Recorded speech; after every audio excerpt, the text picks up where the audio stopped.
Hi, and welcome to Game & Read. So, instead of just doing a one-off discussion video like we have done in the past, we are trying something a little different where we can give our viewers some extra context into the game we are playing, the book we are reading, because we realize, obviously, you're not probably playing along and reading along with everything we do, so we wanted to make sure that we're all on the same page before we get going. So this is our first introduction video. Woo! I know, it sounds so sexy. So sexy. Such a sexy idea of telling people information about video games and books. So the way this is going to work is that Peter is going to talk about the game, which this week is Resident Evil by Capcom. And I am going to talk about the book, which for this pairing is Feed by Mira Grant. Resident Evil was first published in March of 1996 by Capcom for the PlayStation 1. And Resident Evil is kind of a weird name for a game, which, if you're not familiar with the concept, it is about a mansion filled with zombies, and I'll explain more on that later. And its actual original title in Japan is Biohazard, and that is what the series has been known as for the past 20 years, as it's now been just over 20 years since the game came out. The reason it was switched for the American release is that Biohazard is a fairly difficult name to get trademarked here in America. Apparently the marketing team decided to go with Resident Evil, seeing as it took place primarily in a single mansion, and the name just stuck, even though so many of their other games, which they've had like 20 of, there's a lot of different Resident Evil games, don't take place in a single mansion. So Resident Evil may not be the best name anymore, and I think they are starting to realize that over at Capcom, as the upcoming release of Resident Evil 7 is Resident Evil 7, Biohazard. So I think we are getting to a time where these things will come together. But if you're curious what Resident Evil is, that's where we're going into that. So, Resident Evil, the very first one, takes place in Raccoon City in the Raccoon Forest. It is a North American city. You play as either Jill Valentine or Chris Redfield, who are both members of an elite police task force, kind of SWAT special forces, but police officers for Raccoon City. And you are investigating a recent disappearance of another team from your special forces group. They were investigating a group of serial killers who seem to have been eating people. Very mysterious. They tracked them down to this place out in the woods, and then they disappeared. And in the opening cutscene, you find that they have been attacked and eaten by zombie Doberman pinchers, like the dog. And during a scuffle with those dogs, you and your team get split up and chased into this creepy mansion. Shortly after getting into the mansion, you find that it is filled with zombies, monsters, all kinds of crazy stuff going on. This is not something you expected. That's not like a normal thing in the world at this point. But yeah, you are just shocked at the fact that there are zombies in this house and you're freaking out. And your goal is to survive, find your fellow teammates who have disappeared, and figure out what the hell is going on with this mansion filled with monsters. It's nutso.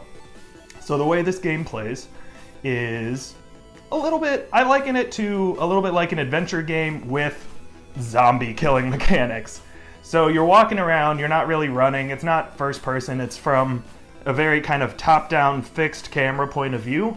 Each room has a different camera location and it pretty much just stays right there. So, you know, if you're in the main hall, camera's up here, you're moving around. If you move to that side of the hall, the camera just goes to another stationary point. And that does give it a bit of an adventure game feel. You're not, running around. You're not running and gunning. And the combat so far, we're not very far in it, is kind of tame. It's spooky. There's a lot of, spooky tones. There's some noises. Zombies are creepy to look at even if they're not moving very fast. But, they're going, you back up 10 feet, shoot it several times, and then keep going. And a lot of what you're doing is finding puzzle pieces that you will use later on in the mansion to get access to new rooms, find the bosses, figure out what's going on. So it does feel very much like an adventure game. Think things like Grim Fandango, King's Quest, things like that.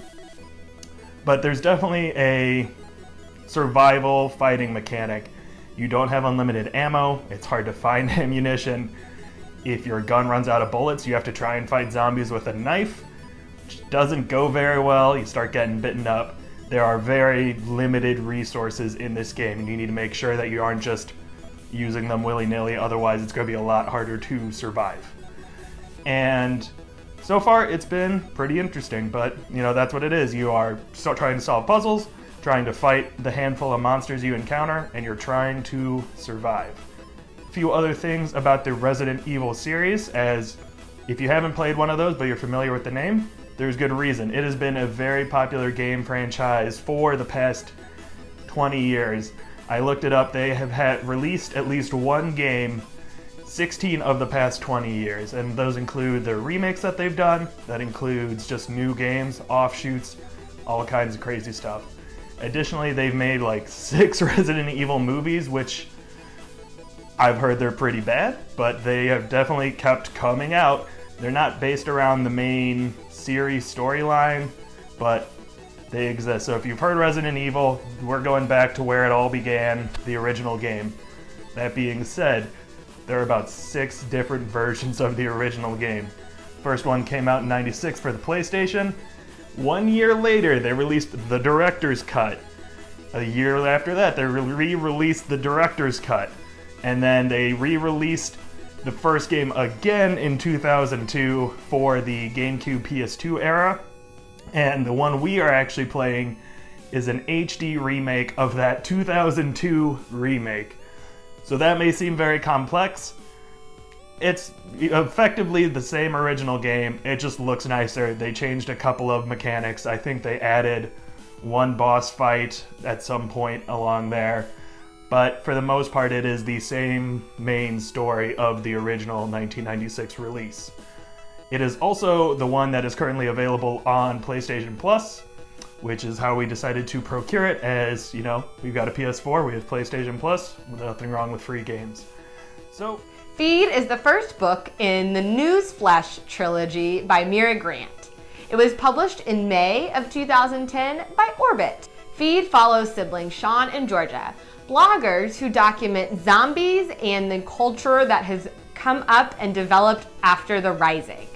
So Georgia is more news-oriented. She's interested in really kind of being a journalist and being a serious news blogger, while Sean is a little more of a storm chaser kind of blogger.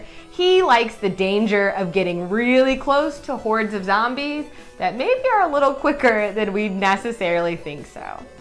The siblings are looking for that story that's gonna go viral and get them into the spotlight. And they get the perfect opportunity when they get to cover a senator's race for the presidency. I won't say any more about the book, just to not give anything away, but I do want to talk a little bit about the author. Mira Grant is actually a pseudonym for Seanan McGuire, an author who has written a ton of books and novellas and short fiction and all kinds of pieces of work. She's also a musician. So, though she's never won a Hugo Award, all 3 of the Newsflash trilogy books have been nominated for Hugo Awards, as well as a lot of other works by Seanan McGuire. In fact, she holds the distinction of having a record 5 Hugo nominations in a single year, which is pretty great. The last thing we wanted to talk about in this introduction video is our reasoning for pairing these 2 works.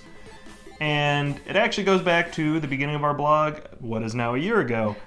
And we just made a big list of things that we wanted to read or play, and Aaron happened to have on our list, I really want you to read Feed, I think it's a really good book.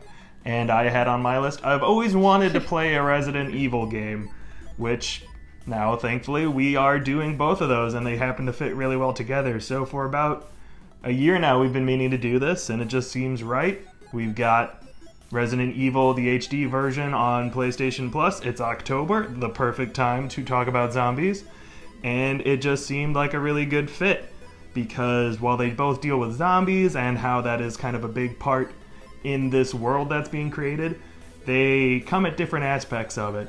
You know, if they were both about military units trying to take out zombies, that would be a little too samey to really be interesting and dig for those connections that we can find. But the fact that one is about following the news of living in the post-zombie apocalypse, and one is about discovering the oncoming zombie apocalypse seems like an interesting combination. So that is why we are pairing them together. So that is our first introduction video to a pairing. Make sure you check out our blog, gameandread.com, where the actual pairing discussion video will be posted, as well as all of our other videos, our book reviews, and our podcast episodes. You can also follow us on social media. We are on Twitter and Instagram and Litzy. We are at all of those places at Game and Read. Thanks for watching. We'll see you next time.